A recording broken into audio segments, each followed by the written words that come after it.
The fire looked lazy, almost embarrassed by its own work. A man lay on the kitchen floor, charred beyond recognition. But the cabinets were still glossy, the curtains still white. Even the cheap plastic clock above the stove hadn't melted. Detective Ramirez stood in the doorway, frowning at the silence. Real house fires roar, breathe, and chew through everything nearby. This one felt staged, like a bad Hollywood set. The coroner said the victim likely died from heat exposure, yet the drywall behind him showed barely any blistering. No heavy smoke patterns, no crawling soot across the ceiling, just a blackened body in a room that shrugged. Firefighters swore the blaze had been small and contained. Neighbors reported no explosion, no screams, no rushing flames. Ramirez crouched, studying the floor around the body. The linoleum showed faint discoloration beneath the torso, not burned through, just oddly stressed by heat. He muttered that something here didn't belong, because heat leaves signatures, even when flames pretend innocence. On the counter sat a ceramic mug,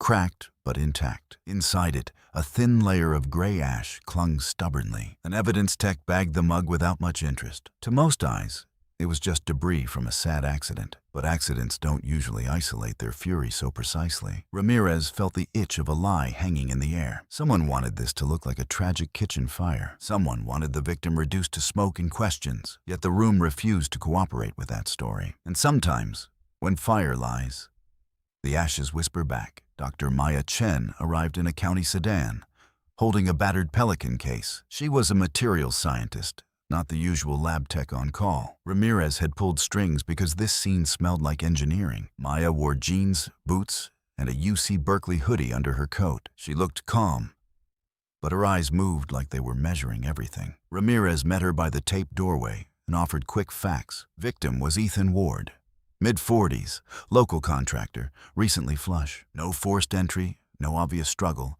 and a strangely tidy fire. Maya listened, then asked one question that froze everyone. Where's the hottest surface damage, not the most dramatic damage? Ramirez pointed at the floor and the lower cabinet toe kick. Maya nodded, as if the house had just answered her. She stepped inside, careful not to disturb the soot footprints. The air still carried a sweet, chemical aftertaste of accelerant, but the burn marks didn't spread like poured gasoline usually spreads. Maya opened her case and lifted out a small portable heater. She also pulled out a light tight box and a camera on a bracket. An evidence tech raised an eyebrow, confused by the odd equipment. Maya kept her voice friendly, like explaining a trick to kids. Some materials store energy from radiation or heat exposure. They don't glow now, but they remember, like a rechargeable battery. Ramirez asked if she meant like those glow-in-the-dark toys.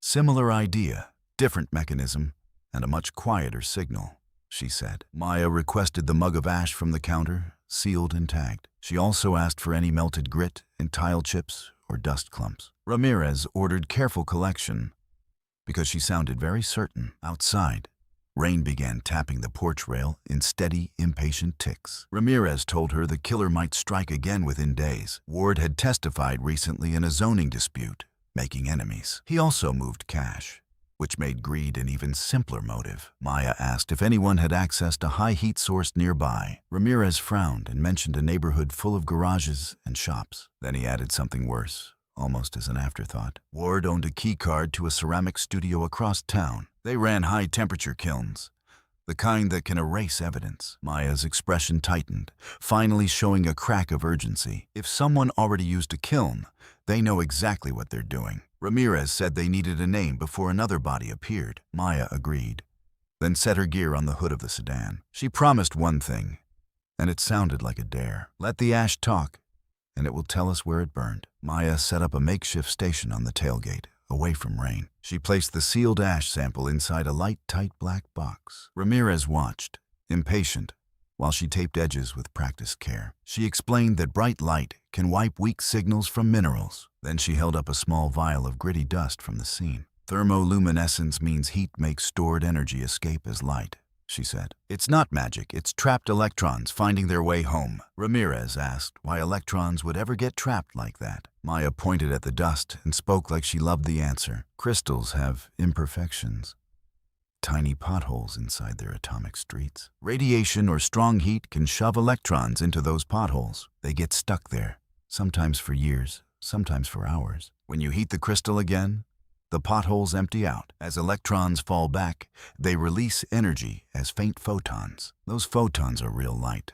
just usually too weak to notice. Maya clicked on her camera, which was set for long exposure. She placed the dust on a metal plate, thinly spread like salt. Then she warmed it slowly with the portable heater, not too fast. Ramirez saw nothing at first, only Maya's steady hands. She told him the glow is often invisible to our eyes, but the camera can catch it, especially in total darkness. On her laptop screen, a ghostly pattern appeared, pale and uneven. It looked like a heat map drawn by something half alive. Maya explained that different minerals glow at different temperatures. Quartz and feldspar are famous because they store strong signals. Even common brick dust can carry a readable thermal history. Ramirez leaned closer, trying to understand the shifting speckles. Maya said the pattern is not a photograph of the crime. It's a fingerprint of where the material was heated before. If the ash includes dust from another location, it will betray that. Ramirez asked what could make dust travel between places. Maya answered with a grim list, spoken like a grocery receipt. Shoes, clothing, duct tape, a tarp, a trunk, a shovel, or the body itself, moved after being heated somewhere else. Ramirez's jaw tightened because that matched his gut feeling. Maya warned him about one dangerous detail of the method. To read thermoluminescence well, you must heat the sample. Heating empties the traps, which destroys the stored information. So the evidence is like a voicemail that deletes after playback. Ramirez stared at the vial like it was suddenly ticking. Maya said they would get one clean shot, then nothing. She suggested they run controls from the kitchen room itself. They collected dust from the baseboards and a cabinet hinge. Maya prepared 2 plates, labeling them with thick black marker. Kitchen dust on one, ash mug on the other. Ramirez asked what they were hoping to see exactly. Maya smiled once. Quick, because science loves clear bets. If the patterns match, the fire happened here. If they don't, this room is only a stage. Maya ran the kitchen dust first, like a baseline for truth. The laptop screen showed a soft glow rising in a simple crescent. It peaked at one temperature, then faded cleanly, almost polite. Ramirez expected the ash sample to behave the same way. Instead, the ash plate lit up in jagged bands, like zebra stripes. Maya's eyebrows lifted, and the evidence tech stopped breathing. Ramirez asked if her setup was broken or contaminated. Maya said the controls were fine, and that was the problem. The ash was telling a different heating story than this kitchen. Ramirez felt his case wobble, because experts can be wrong publicly. A wrong expert meant lawsuits, headlines, and a killer walking free. He asked Maya to explain it like he was tired and angry. She said, the kitchen dust glows one way because it lived here. The ash glows differently because it was heated with different minerals nearby. Ramirez pointed at the victim and asked if the body was moved. Maya said the ash likely came from elsewhere, not from this stove. She showed him the temperature curve, which spiked at a higher range. Kitchen drywall dust rarely produces that particular, sharp, high-temperature peak. Ramirez asked, what does produce that peak in normal human places? Maya said ceramics, brick kilns, heat-treated concrete, and furnace scale. That list didn't include suburban kitchen appliances, even the fancy ones. Ramirez swallowed, because fire death just turned into planned heating. The evidence tech asked if they should rerun the test. Maya reminded everyone this method eats the sample as you read. Reruns were possible, but each run would erase more signal. Ramirez decided they needed the smartest single next move. He asked Maya for the most likely source of that glow pattern. Maya said the bands looked like mixed dust from refractory material. Refractory dust comes from linings inside kilns and industrial furnaces. Ramirez thought about Ward's kiln keycard and felt cold clarity. Still, he needed more than vibes to accuse someone with access. He told Maya they had to map the pattern to a real place.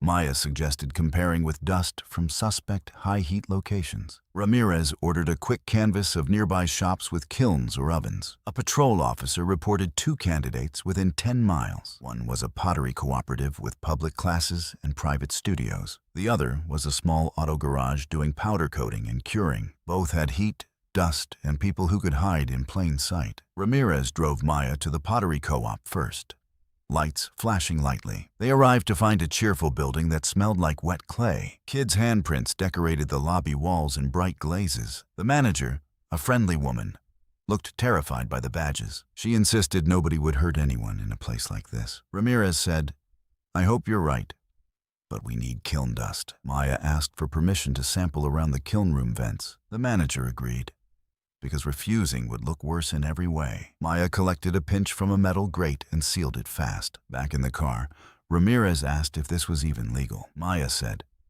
"Consent makes it easy, and your warrant can follow." They returned to the station and repeated the test in darkness. The pottery kiln dust glowed, but its curve was smooth and broad. It didn't have the sharp, aggressive stripes the ash sample showed. Maya said, "Not our match, unless someone mixed in something else." Ramirez felt the investigation fork into uglier territory. The second location, the powder-coating garage, was less friendly. It sat behind a chain-link fence and a yard of rusted rims. A sign promised same-day curing, like speed was their religion. The owner, a thick-necked man, refused entry without paperwork. Ramirez didn't argue, because arguments waste time you don't have. He called a judge, got an emergency warrant, and returned hard. Inside, heat lamps and a curing oven hummed like patient animals. The air tasted metallic, with a fine grit on every surface. Maya's eyes narrowed, because this place looked like her graph. She sampled dust near the oven door seal and the exhaust duct. Ramirez noticed a burn barrel outside,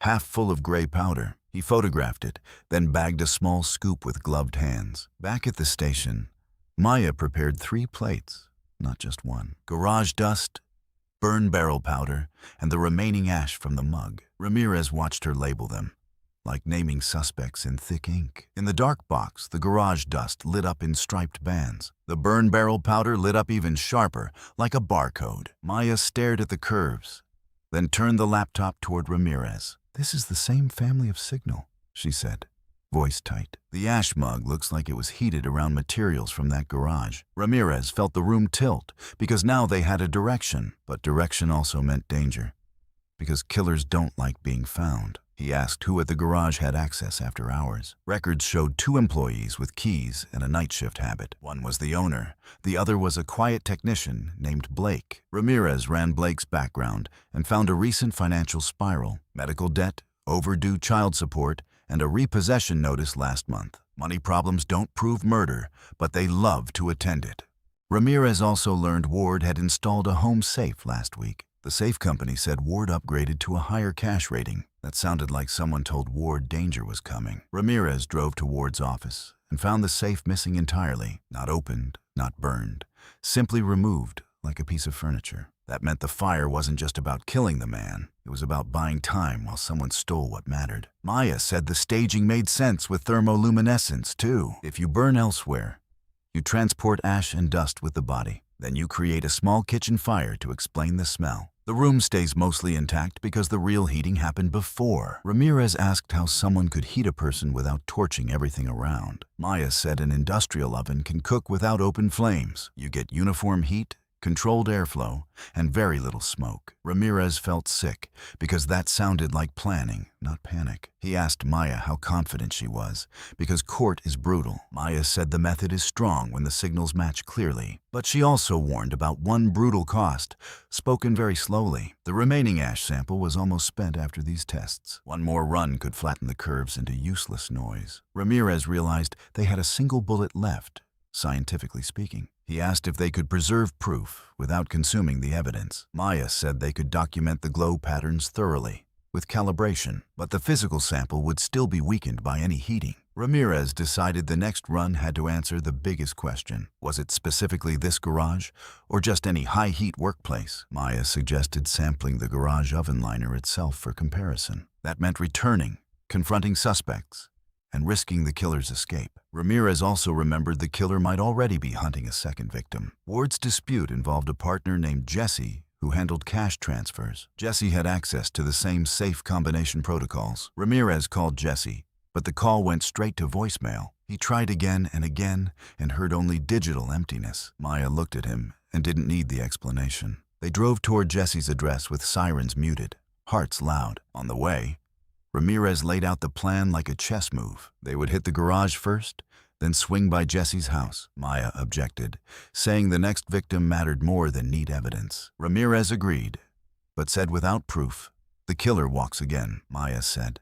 "Then we do it once, and we do it right." They assembled a portable dark box kit in the trunk. Maya packed extra plates, thermal sensors, and a reference quartz standard. Ramirez packed cuffs, a warrant copy, and a growing sense of dread. The price was clear now, and nobody pretended otherwise. Their next scientific reading would destroy the last untouched signal. If they chose wrong, they'd lose evidence and lose time. If they chose right, they'd name the heating place like an address. Ramirez parked across from the garage and watched the side door. A figure moved inside, and the curing oven glow pulsed faintly. Maya whispered, "If he's heating again, we're already behind." Ramirez nodded, because the second victim clock had started ticking loudly. They split at the chain-link gate without another word. Ramirez signaled 2 officers to cover the rear exit. Maya carried the dark box like it contained a heartbeat. Inside the garage, the curing oven glowed a dull industrial orange. Blake stood near it, sweat darkening the collar of his shirt. On a steel table lay a heavy shape wrapped in tarp. Ramirez didn't draw his gun yet, because timing matters. He called Blake's name, calm but carrying authority. Blake flinched, then reached toward the oven controls instinctively. An officer shouted, and Ramirez closed the distance fast. They pulled Blake back before he could crank the temperature higher. Maya moved straight to the oven's open seam without hesitation. She sampled dust from the liner with a steady hand. Ramirez cuffed Blake while reading rights in a practiced rhythm. Blake kept repeating that he was just finishing a job. Ramirez asked what kind of job required a wrapped human outline. Under the tarp, Jesse lay unconscious, but still breathing. The oven heat had been rising,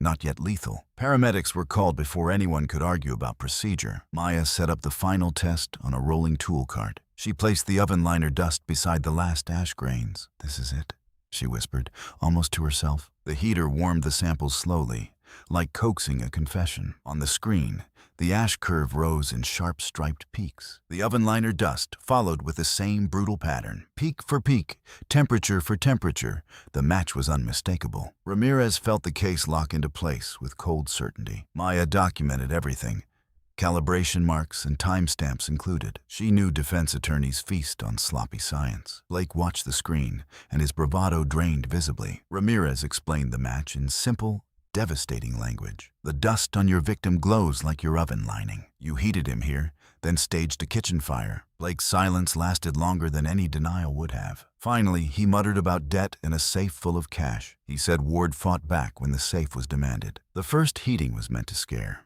not to kill. But fear and machinery don't mix cleanly. Ramirez didn't argue morality. He focused on logistics. The safe was found in Blake's truck, cash half counted. The staged kitchen fire had been small by design, just enough smoke and scorch to sell a simple story. Maya later explained thermoluminescence to the district attorney carefully. She described trapped electrons like coins in hidden pockets. Heat shakes the pockets, and the coins spill as light. Different furnaces leave different pocket shapes behind. That difference is what tied the ash to the garage. In court, the glow curves were shown like barcodes of guilt. The jury didn't need advanced physics to understand the match. They saw 2 patterns overlay almost perfectly. Blake was convicted of attempted murder and felony homicide. Jesse recovered, shaken but alive, and testified clearly. Ramirez received a commendation for preventing a second death. Maya received something quieter, but just as valuable. Her reputation shifted from academic curiosity to courtroom force. Reporters called it the ash that remembered. Maya corrected them gently whenever she could. "Ash doesn't remember," she said.